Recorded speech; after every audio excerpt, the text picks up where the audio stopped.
Hello, hello! Happy Friday, Satam Patak!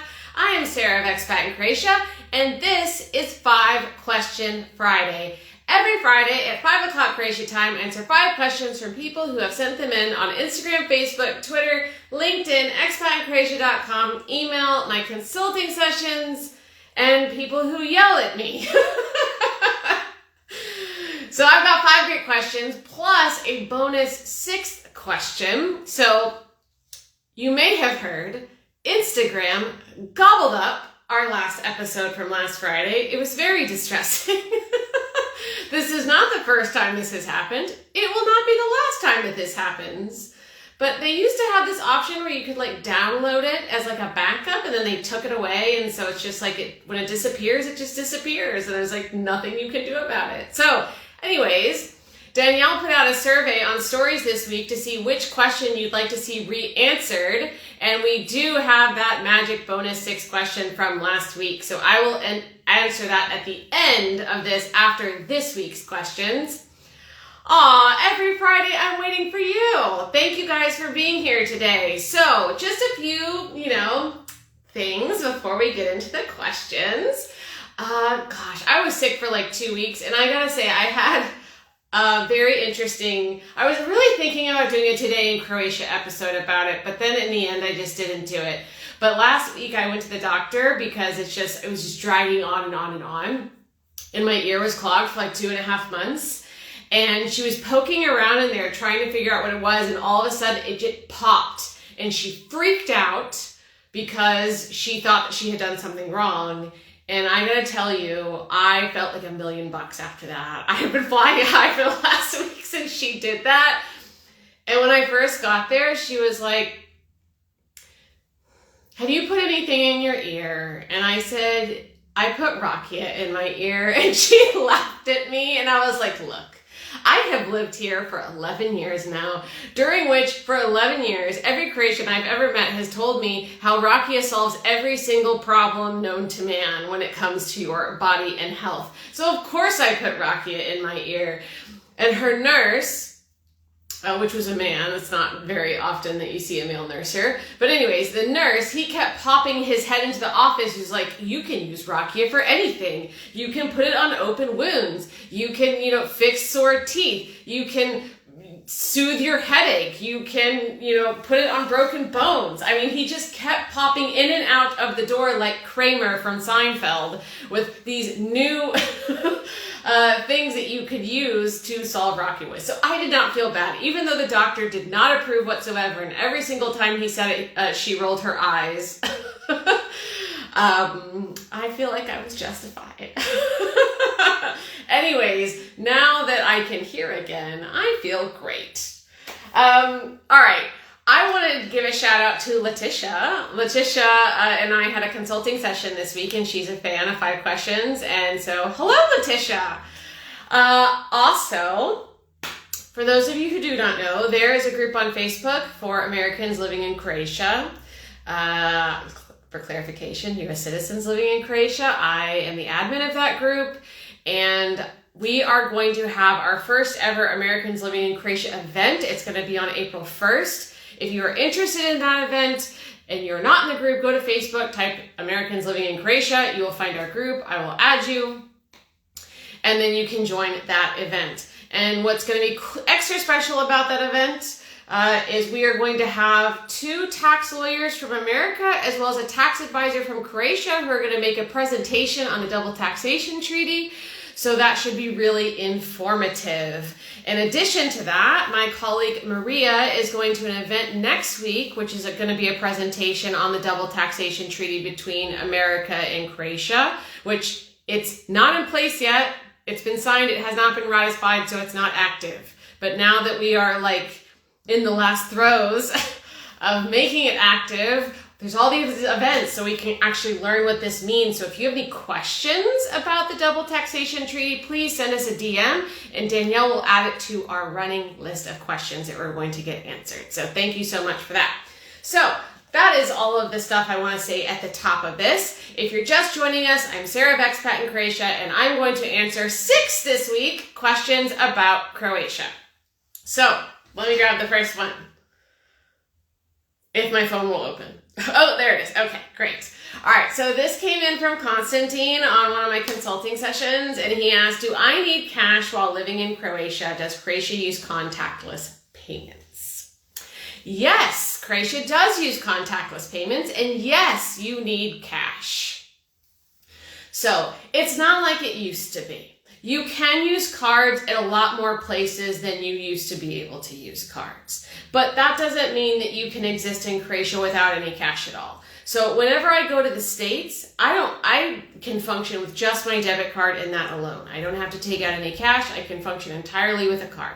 When I just went to London in the UK, I did not take out one single pound. I just used my card everywhere, and that was possible. Croatia is not like that. There are still a lot of establishments that are cash only. For example, today I went to the Postadar to get keys made for our office. Hey colleagues, I finally got the keys made for the office. It's been on my to-do list for like 9 months. Anyways, he did not take cards. It was only cash, so I had to have cash for that. There are many cafe bars that only take cash. There are some restaurants that only take cash. And if you are in a restaurant and you want to tip, the tip can only be in cash. They're not going to do, they don't do it like they do in a lot of countries where you can add it on the card. You could request that they do that, but that money will not go to the server. So you don't want to do that. So it is important to have cash. Oh, also the green markets. The green markets are going to be in cash as well. I've yet to see a green market vendor who has the ability to take cards. It's possible that there are vendors on Dolac in Zagreb that do that, but I've yet to see that in other parts of Croatia and definitely not in Split. So yes, you definitely need cash. Thank you so much, Constantine, for that question. We do have a few different posts that would be of value on this topic in case you want to read them. So we have one on banks.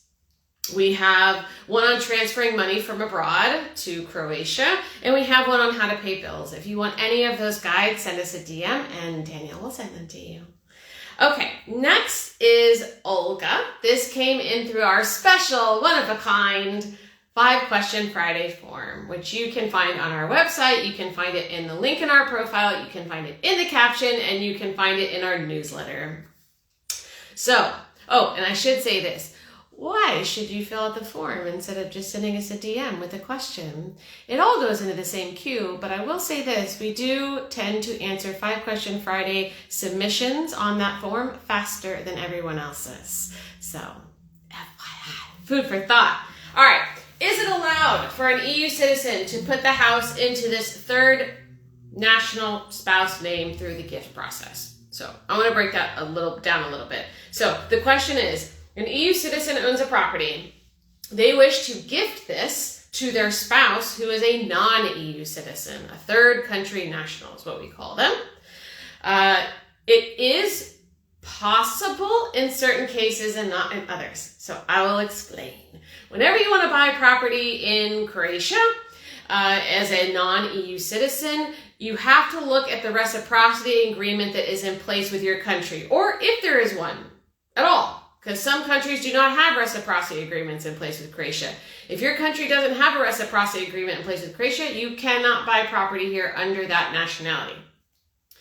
Some countries do have an agreement, but they have specific terms. Like, for example, if your nationality is Australian, you can only buy residential property in Croatia if you have permanent residence in Croatia. You can't do it any other way. But if you are British, for example, you can buy property in Croatia and you don't have to live here at all. So there are a lot of variables. Now, this person's not buying it. They're trying to just gift the property to their spouse who's a non-EU citizen. There still has to be a reciprocity agreement in place with their country of nationality for them to be able to receive this property. That's important. So what happens is when you need to be added to before you can be added to the land registry, the Ministry of Justice has to approve you being added to the land registry or approve your purchase, depending on the scenario.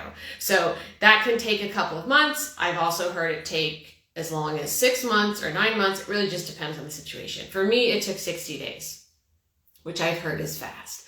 But during that process, they review the situation and they also review the reciprocity agreement in place to make sure that it's all okay. Once you have their approval, then you take that approval and you send it to the land registry so that you can be added. So just to summarize everything here for Olga, yes, it's possible if your spouse's nationality has a reciprocity agreement in place, and they will need to go through the administrative justice process. Okay.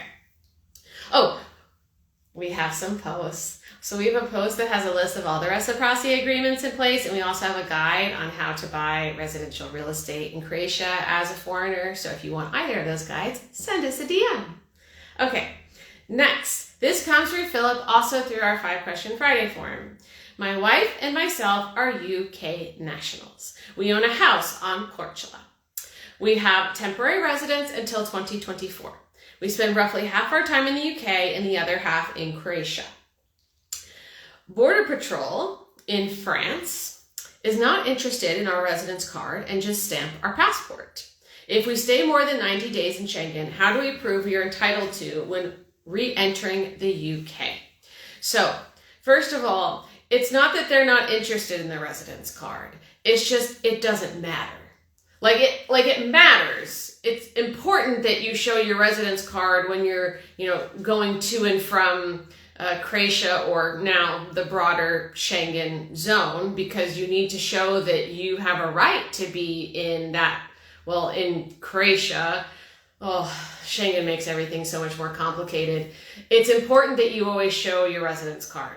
That is vital. But it's not that they don't care about it. It's just you're not a citizen. You're not an EU citizen. Only EU citizens don't get stamped. But if you are a non-EU citizen, regardless of whether or not you have legal residence, you're always going to get your passport stamped. I will give you an example. When I was in Istria last November, I tried to go to a smaller border crossing so that I didn't have to go to the bigger border crossing, and because it was closer. And I rolled up there and they were like, no, we don't have the pecha, the stamp, and you need a stamp. It doesn't matter that you have permanent residence.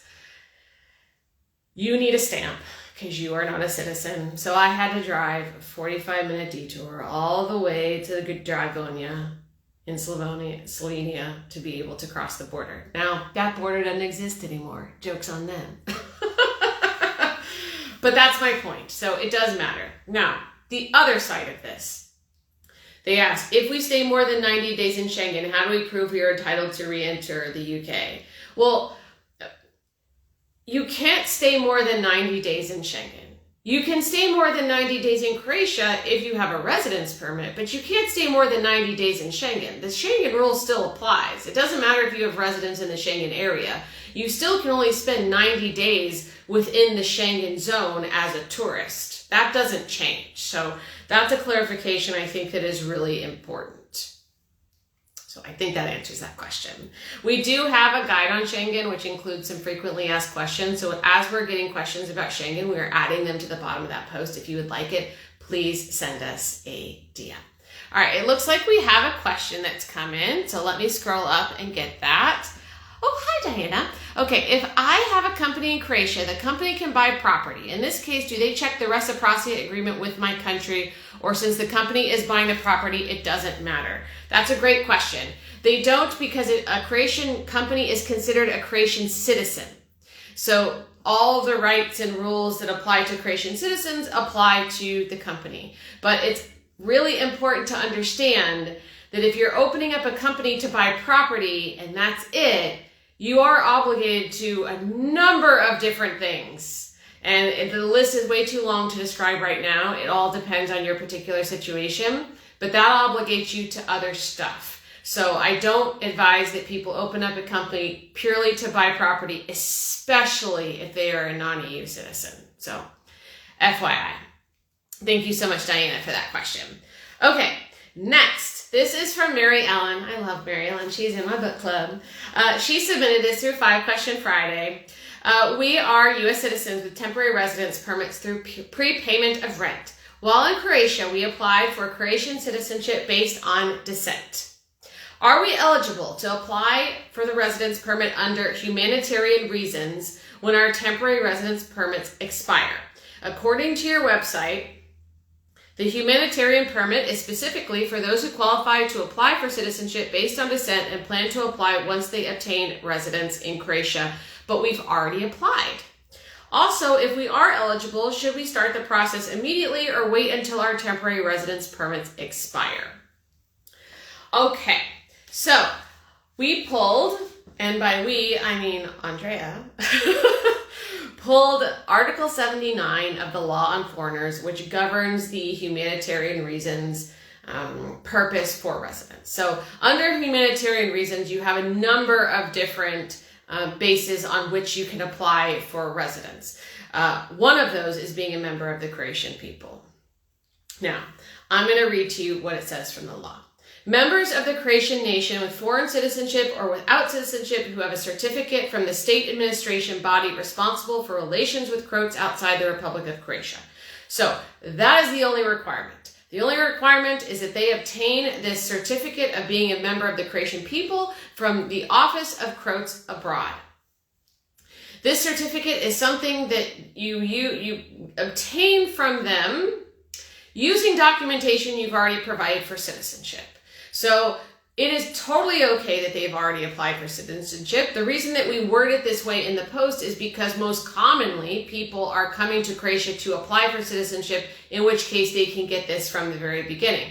But this is a program that, you know, is new, and they had already had residence, and so that's why this didn't work for them from the very beginning, but they can absolutely do that now. Now, in terms of the timing for applying for this permit, whenever you want to apply for a new permit so that you can stay consistently in Croatia, you need to go at least 60 days before the end of your existing permit. You do not want to wait until it expires. If you wait until it expires, they're going to make you leave, and it will give you broken residence. So don't do that. Go, if you have 2 months left, go now. All right, we have a couple of posts that apply to this question. So one is we have a guide on the Office for Croats Abroad, which also goes into detail about that certificate that you can obtain. We also have a guide on the specific residence permit based on the purpose of being a member of the Croatian people. So if you want either of those, send us a DM. Okay. Next, this is from Rob. This was during a consulting session this past week.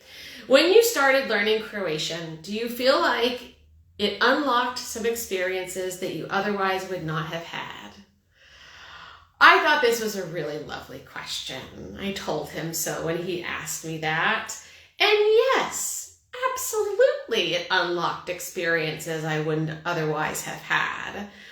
That's one of the most beautiful things about learning Croatian. It's not just to make, going to MUP easier, the supermarket.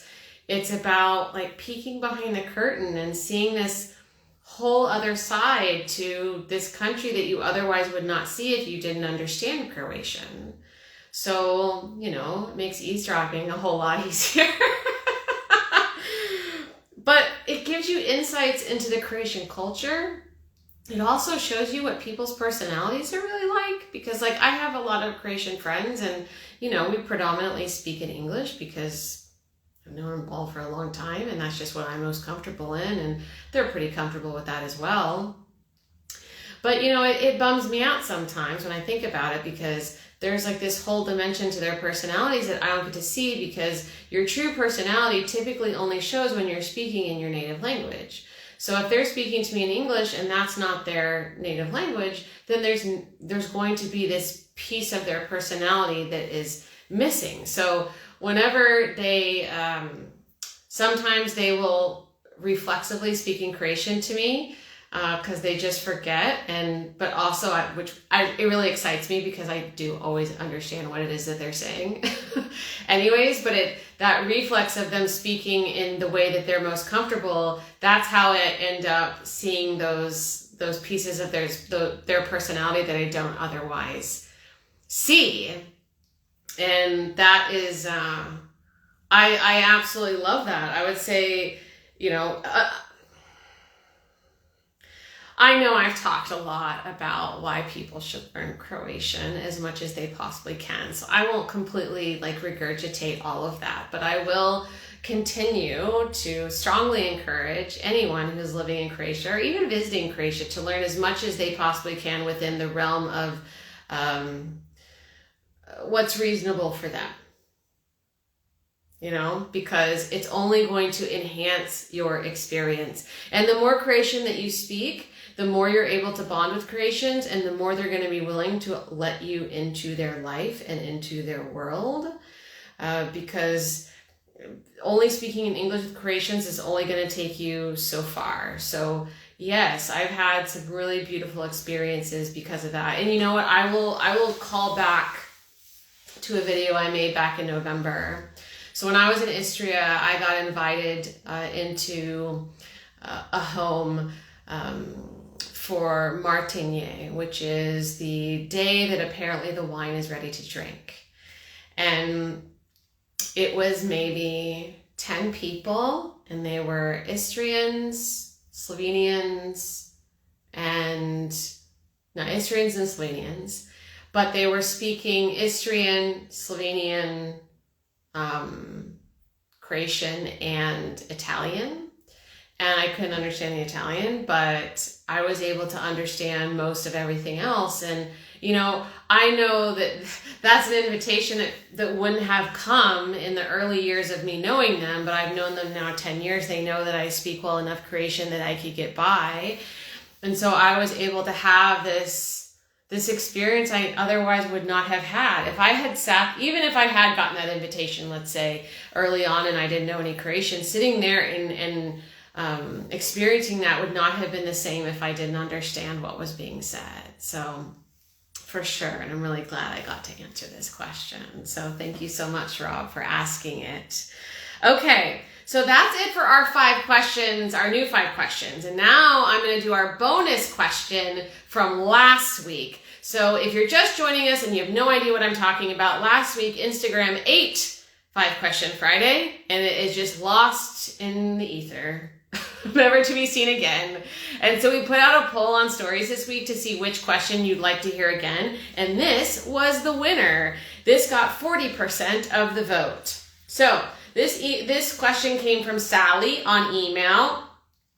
I'm doing my Croatian CV for the citizenship application, and I need to provide a statement regarding why I want citizenship and what I plan to do with it.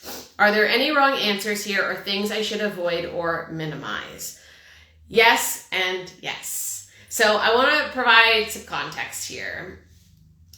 Whenever you're applying for citizenship, it does not matter on which basis. It could be descent, it could be you're married to a Croatian, it could be what I'm doing, it could be naturalization. It does not matter. It does not matter what the basis is. Everybody has to provide what's called a CV biography. And this is not a resume of your jobs. This is essentially a cover letter for your application. So all of the other all the documents that you provide as part of your application essentially are supporting documentation for this letter where you are laying out your case. And it can be a variety of different lengths. Now, whenever I do consulting sessions with people, I go through the exact table of contents of what you should have in your CV biography for someone's situation. And this is part of what I tell them. So I break it down into the different pieces so they can think about it in a lot more, an easier way. It's a lot more digestible. It took me forever to turn in my citizenship application. Part of that was because I was just so stumped on where to start with my CV biography. But when I finally broke it down into manageable chunks, I got a lot of clarity on it. So this can really stump a lot of people. So back to her question. So she has to explain, and this is the last part to your CV biography. I usually break it down into 3 parts. So one of the parts is, why do you want citizenship and what do you plan to do with it? So here, I always advise that you be as authentic, genuine, and honest as possible. You should not say anything simply because you think that's what the caseworker wants to hear. These caseworkers are reviewing hundreds of these applications. They can smell BS a mile away. Don't do that. Don't make something up. Just be honest and genuine. Now, there are two things you should not say. One, don't mention Serbia.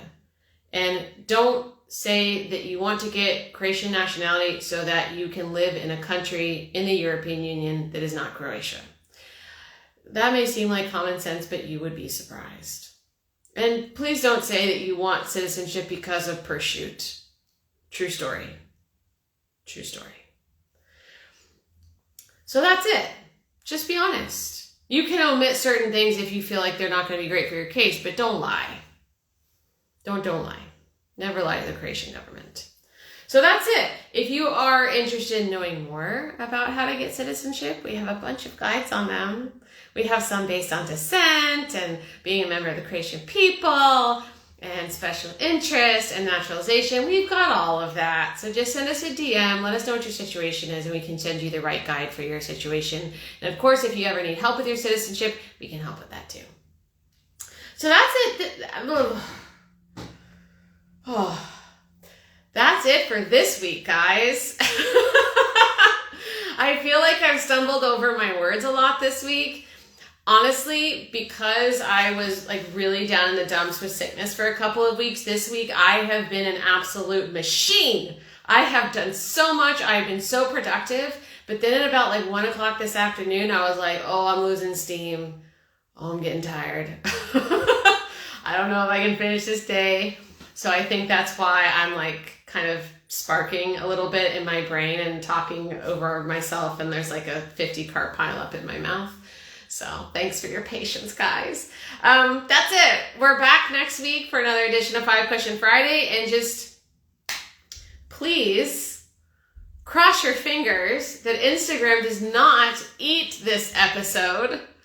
And I'll see you next week. Have a wonderful weekend. Bye, guys. Vidi must say ciao.